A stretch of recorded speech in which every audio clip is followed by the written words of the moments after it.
예배 드리기 전에 우리가 설교적인 말씀 전하기 전에 일단 우리 교제소 형제님 가정, 유영숙 자매님 가정 이렇게 초대해 주셔서 귀한 이 자리를 만들어 주셔서 우리가 참 즐거운 마음으로 이 숲속에서 예배 드리게 돼서 얼마나 기쁜지 모르겠어요. 네, 감사드리는 마음으로 우리 박수로 좋은 점이 귀한 자리 마련해 주셔서 너무나 감사합니다. 살고 싶은 집이 이런 집이 아닐까. 네, 너무 아름다운 집에서 살고 계셔서 참 부럽네요. 네. 자, 오늘 하나님의 말씀은 에베소서 5장 29절에서 33절 말씀입니다. 제목이 남편과 아내예요. 남편과 아내. 말씀드리기 전에 잠깐 기도하겠습니다. 사랑의 하나님, 이렇게 좋은 날씨 허락하여 주시고 이렇게 좋은 가정에 초대받게 하여 주셔서 아름다운 그 주인의 사랑과 그 모든 정성이 그 곳곳에 깃든 이 아름다운 집에서 예배드리게 해주시니 너무나 감사합니다. 하나님, 이 집에 축복을 내려주시고 기쁨과 은혜와 그리고 감사로 넘치게 하여 주시옵소서. 아멘. 우리 이 예배에 모인 형제자매들 가운데 어떤 괴로움이 있고 어떤 마음의 아픔이 있습니까? 어떤 육체의 질병이 있습니까? 하나님, 이 자리에 모인 성도들 하나님께서 어루만져 주시고 특히 우리의 심령을 어루만져 주셔서 우리의 모든 무거운 짐 이 자리에 다 내려놓고 오직 하나님의 말씀에 우리의 마음을 내맡길 때 하늘의 은혜가 우리 마음에 충만히 임하게 인도하여 주시옵소서. 오직 하나님 홀로 영광을 받으시기 원하오며 이 무지하고 부족하고 어리석은 종이 말씀을 전할 때 이 세상의 것들을 말하지 않게 하여 주시고 오직 성경에 있는 진리만을 말하는 입술되게 지켜 보호하여 주시옵소서. 시종을 성령님께 의지하며 거룩하신 주 예수 그리스도의 이름으로 기도하옵나이다. 아멘. 예, 여러분, 우리가 성경 창세기 2장을 보면은 하나님께서 2장 18절에 아담이 혼자 이렇게 아담을 창조하시고 아담이 혼자 이렇게 있는 게 좀 보기 안 좋다 이렇게 말씀하시는 장면이 2장 18절에 나옵니다. 남자가 혼자 거하는 것이 보기가 안 좋다. 그래서 하나님께서 합당한 조력자를 우리 영어 성경에 보면 help라고 돼 있어요. help. 거기서 관사를 붙여가지고 unhelp, 돕는 자. 개역 성경에는 돕는 배필을 하나 만들어줘야 되겠다. 하나님이 그렇게 생각하세요. 혼자 있는 게 보기 안 좋으니까. 그래서 하나님이 창조하신 모든 그 짐승들, 가축들, 그리고 날짐승들을 하나씩 전부 아담 앞에 데려옵니다. 왜냐? 아담이 뭐라고 하는지 보려고. 그래서 아담 앞에 딱 데리고 오니까 아담이 사자, 토끼, 코끼리 이렇게 딱 이름을 지어줘요. 여러분, 그래서 모든 동물의 이름, 독수리 이렇게 조류의 이름까지 아담이 다 이름을 지어준 거예요. 그러니까 우리가 생각할 때 옛날 사람, 성경적으로 볼 때 아담은 6,000년 전 사람이거든요. 6,000년 전, 약 6,000년. 그럼 우리는 아담은 약간 좀 고릴라처럼 생기고 뭐 거칠게 수염이 나고 이런 원시인처럼 생긴 걸로 생각하죠. 그렇지 않다는 거예요. 아담은 얼마나 똑똑한 사람인지 몰라요. 포유류가 종류가 한 1200종류가 돼요. 포유류만. 그런데 그 모든 짐승과 동물의 이름을 아담이 다 지어줬어요. 여러분, 그렇게 할 수 있어요? 한 50마리만 사자, 코끼리 뭐 이렇게 짓다가 보면 막히잖아. 그런데 그 1000몇백 종류의 이름을 아담이 다 지어준 거예요. 그건 뭘 얘기하느냐 하면 우리의 조상 아담이 우리보다 어떤 그 원시인적인 우리가 생각할 때 좀 무지하고 우악스럽고 좀 개화가 덜 된 미개인이 아니라 무지무지하게 똑똑한 사람이었다는 거예요.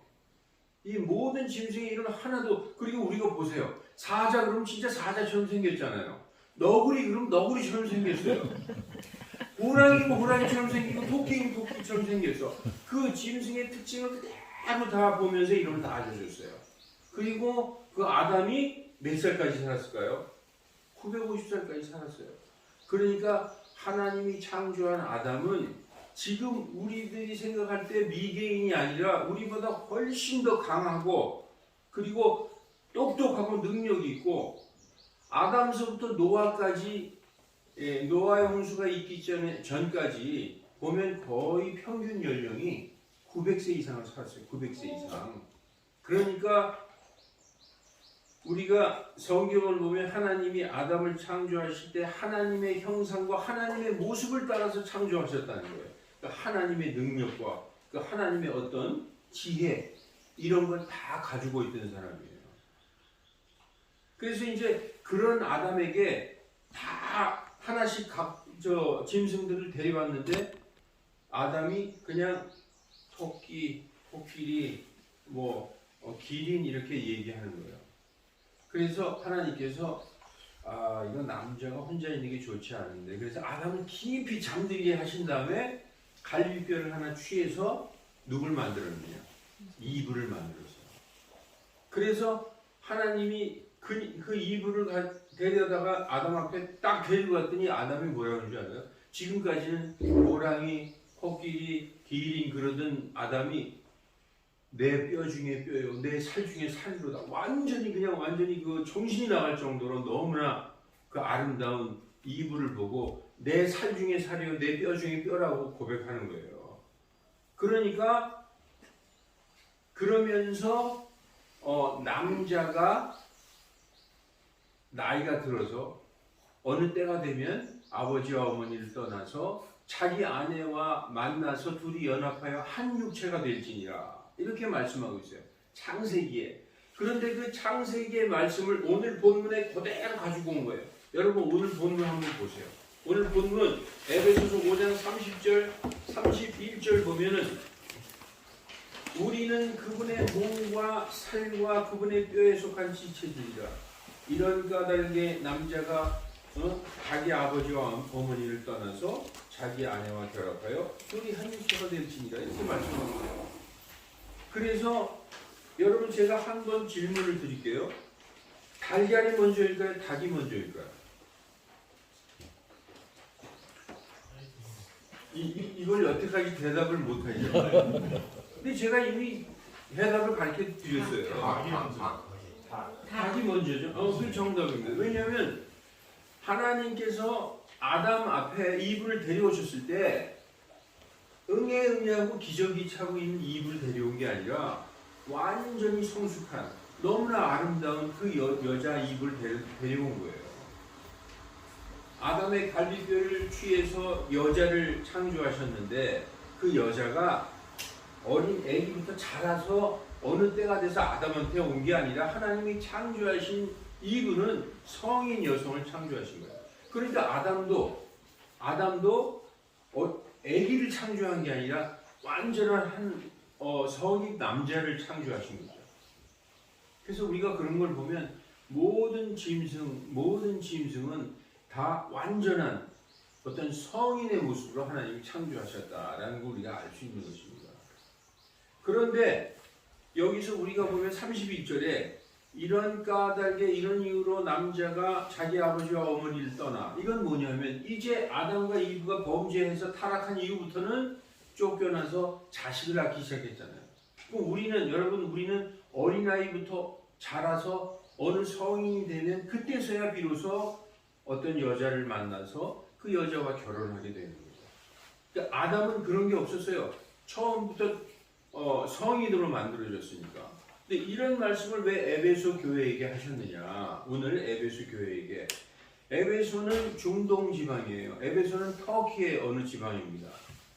그래서 이 고대 근동 지방에서는 남편이 아내를 대하기를 어떻게 대했느냐 하면은 그 자기의 재산 중에 일부예요, 일부. 그래서 돈 많은 사람은 아내를 여러 둘 수 있었어요. 3명, 4명 이렇게 많이 둘 수 있었어요. 돈 없는 사람은 아내를 둘 수 없었죠. 그러니까 남편은 아내를 자기의 소유물 대하듯이 했고 아내들은 남편에게 완전히 순종하는 그런 사회였습니다. 우리도 그랬어요. 이주 시대까지. 그리고 성경을 보면은 남편한테 아내가 주님이라고 불러요. 주님. My Lord 그렇게 불러요. 아브라함의 아내 사라가 아브라함에게 뭐라고 불렀게요? My Lord라고 불렀어요. 내 주여라고 불렀어요. 그러니까 이 고대 사회부터 이런 현대 사회에 이르기 전까지는 거의 남자 우선의 사회였었던 것이죠. 그런데 이 에베소 교회에 어떤 문제가 있었느냐?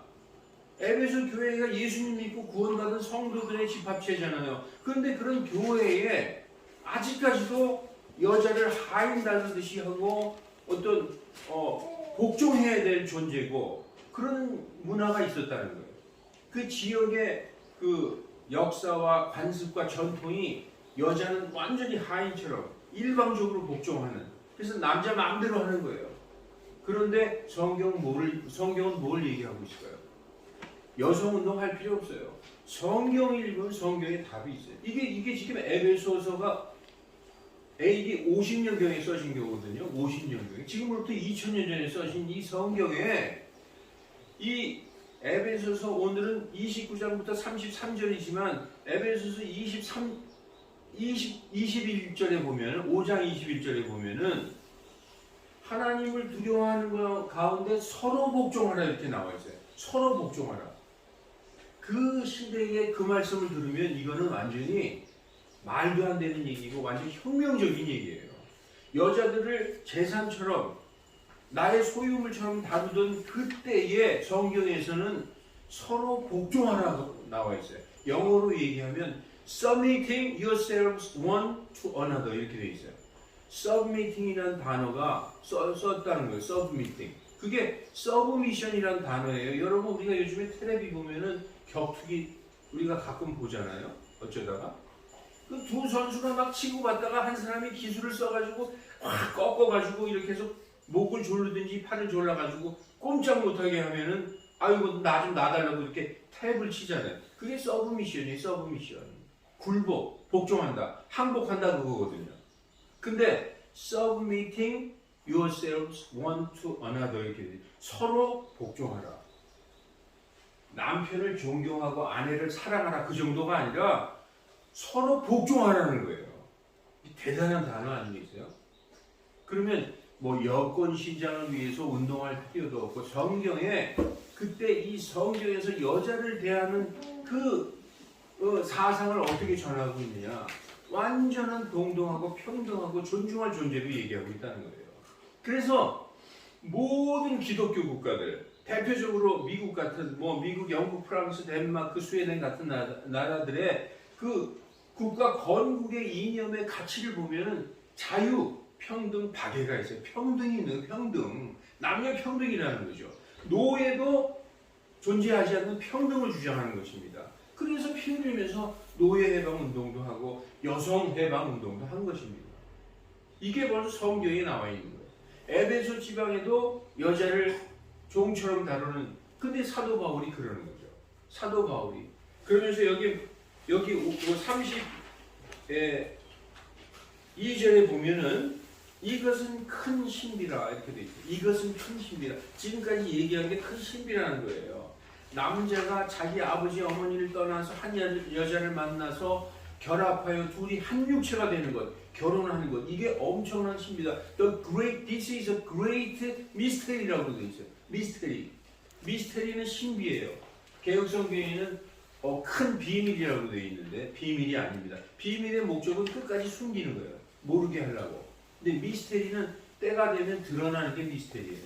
그래서 미스테리가 풀려졌다 그러잖아요. 이게 남자가 때가 돼서 아버지 어머니를 떠나서 여자를 만나서 아내와 결합하여 한 육체가 되는 거, 이게 엄청난 신비인데, 여러분 우리가 알기는 남편, 아내, 그래 서로 존중하고 사랑하면 되지, 그 정도가 아니라는 거예요.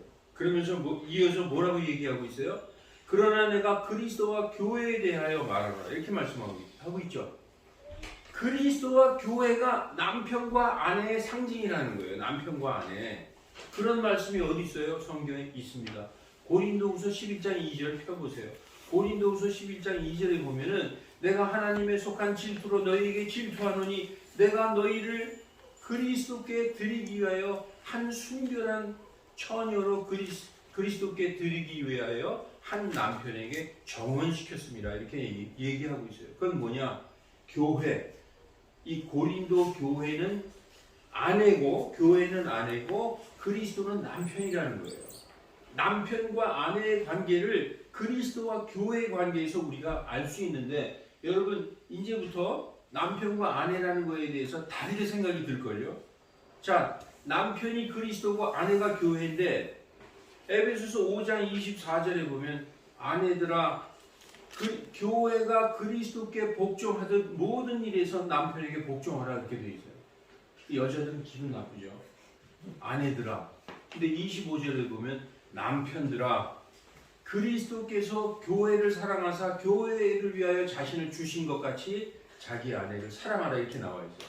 그러니까 여러분, 그리스도가 남편이고 교회가 아내인데 그리스도가 아내를 어떻게 사랑했을까요? 어떻게 사랑했을까요? 자기의 생명을 드렸어요. 생명을. 예수님은 교회를 위해서 십자가에서 자기 생명을 바쳤다니까요. 그러니까 어떤 걸 알 수 있느냐? 아내를 위하여 남편이 생명을 던졌다는 거예요. 어서 오십시오. 예. 그렇지 않아도 기다리네. 이게 너무나 말씀이 중요하니까 잠깐 쉬어가라고 하나님. 여러분, 남편과 아내의 의미가, 그 아내가 어디서 나왔을까? 우리는 어쩌다 만난 그대고 전 봐서 만난 내 아내고 미팅에서 만난 아내일지 모르지만 그 아내는 사실 하나님의 이 성경의 입장에서 보면 내 몸에서 나온 나의 지체라는 거예요. 그래서 이 남편된 그리스도가 교회를 사랑할 때 어떻게 사랑했느냐? 엄청 사랑했다가 아니에요. 내 생명을 교회를 위해서 줬다는 거예요. 그러니까 여러분들 남편들은 아내를 어떻게 사랑하라는 거예요? 성경에서 생명을 드리라는 거예요. 생명. 그러기 때문에 완전한 순종과 복종이 거기에 있는 거예요. 여러분, 생명을 드리는 것보다 더 큰 굴복이 어디 있어요? 그렇게 나의 생명을 들여서 나를 생명을 주면서까지 나를 사랑할 때 아내는 어떻게 사랑해야 됩니까? 아내들아 모든 일에서 남편에게 순종하라. 그 교회가 그래서 그리스도께 순종하는 거예요. 여러분, 그리스도 안에서는 오직 예밖에 없어요. 예, 아멘, 그밖에 없어요. 그래서 여러분, 남편과 아내가 서로 완전히 순종하고 굴복하라는 것이 성경의 가르침이에요. 그러니까 우리가 생각하는 상상이 뛰어넘는 거죠. 우리는 서로 잘해주고 서로 이해하고 서로 배려, 이 정도가 아니라 아내를 사랑할 때 내가 그리스도와 교회에 대해서 얘기하노라 할 때는 어느 정도로 사랑해야 되느냐? 내 생명을 주라는 거예요. 생명을. 그러한 남편을 모든 일에 순종하는 관계, 그게 남편과 아내의 관계입니다. 이 얘기를 왜 여기다 써줬을까요? 많은 그 고대 지방에서 여자들을 그렇게 대했다는 것입니다. 근데 성경은 너무나 놀라운 말씀하고 있어요. 그래서 여러분, 오늘 여기 본문을 한번 보세요. 본문에 보면 29절에, 제가 29절을 이렇게 나중에 설명한 이유가 있어요. 지금까지 아무도 자기 육체를 미워한 적이 없고 오히려 그것을 양육하고 소중히 여기기를 주께서 교회에게 하신 것 같이 하나니, 여러분, 내 육체를 미워서 맨날 여기 내 육체를 불러 지지는 사람이 있어요? 얼마나 자기 몸 좋은 거라면 다 먹고 그냥 바르고 그냥 몸에 좋은 거 다 하잖아요. 내 몸이 즐거워하는 건 다 하지 않습니까? 그렇게 자기 몸을 아끼지 않느냐? 지금까지 아무도 자기 육체를 미워한 적이 없지 않느냐. 여기서 자기 육체는 뭐냐? 네 몸에서 나온 그 갈빗대 바로 내 아내를 얘기하는 거예요. 그래서 그리스도가 그렇게 양육하고 끔찍이 소중히 여기기를 주께서 교회에게 하신 거다. 교회는 주님의 몸된 교회예요. 지체니까. 그래서 여러분 교회를 주님의 몸이라고 얘기하잖아요. 이분은 아담의 몸에서 나왔어요. 교회도 주님에게서 나왔어요. 그래서 그리스도와 교회가 아담과 이브의 관계예요. 남편과 아내의 관계라는 것입니다. 그래서 맨 끝절에 너희 모두가 자기를 사랑하듯 각자 개별적으로 자기 아내를 사랑하고 아내도 죽여야 자기 남편을 존경할지니라 이렇게 나와 있는 것입니다. 아멘. 아멘을 딱 한 사람밖에 안 나와요. 네. 여러분 우리 이 전승열 형제한테서 이 아멘이 엄청난 의미를 가지고 있어요. 저는 그걸 알죠. 성경이 이렇게 얘기하고 있어요. 남편은 아내를 아내의 모든 일에 순종하고 그리고 남편은 아내에게 자기 생명을 주라는 거예요. 그러면은 이러한 가정에 어떤 불만이나 이런 게 트러블이 있을 수가 있을까요? 없다는 거죠. 그 그리스도인들의 가정은 이래야 된다는 거예요. 그래서 제가 여기 적어놓지는 않았지만 주보에는 안 적어놨지만 제가 이 베드로전서의 말씀을 똑같은 말씀이 있어요. 한번 제가 읽어보겠습니다. 아내들아 이와 같이 베드로전서 3장 1절부터 7절에 아내들아 이와 같이 너희도 너희 남편에게 복종하라. 이것은 누가 말씀에 순종하지 아니하여도 그들 또한 말없이 아내의 행실을 통해 얻고자 함이니 누가 말씀에 순종하지 않아도 어떤 남편이 있는데 교회 다니지 않고 예수님 잘 안 믿어도 이런 뜻이에요. 그들 또한 말없이 아내의 행실을 통해 얻고자 함이니 그러니까 남편이 교회 안 나가고 당신이나 교회 잘 다녀 그래도 말없이 아내의 행실을 눈여겨보고 있다고 성경이 말씀하고 있어요. 두려움이 동반된 너희의 정숙한 행실을 그들이 눈여겨보느니라. 남편들이 본다는 것이죠. 아니면 남편의 행동을 아내가 보는 거죠. 너희가 단장하는 것은 머리를 닦고 금으로 치장하며 옷을 차려입는 그런 외적 단장으로 하지 말고 오직 마음에 감추어진 사람으로 하되 썩지 아니하는 것 즉 온유하고 조용한 영의 장식으로 할지니 그것은 하나님의 눈앞에서 지극히 값진 것입니다. 남편이 이렇게 지켜보고 있는데 외적인 것으로 하지 말고 정말 감추어진 내면의 사람 그 영의 장식으로 온유하게 그렇게 모든 일에서 그렇게 하라는 거죠. 그러면 남편이 그걸 계속 보고 있다는 거예요. 이것이 바로 하나님의 눈앞에서 지극히 값진 것이라는 거예요.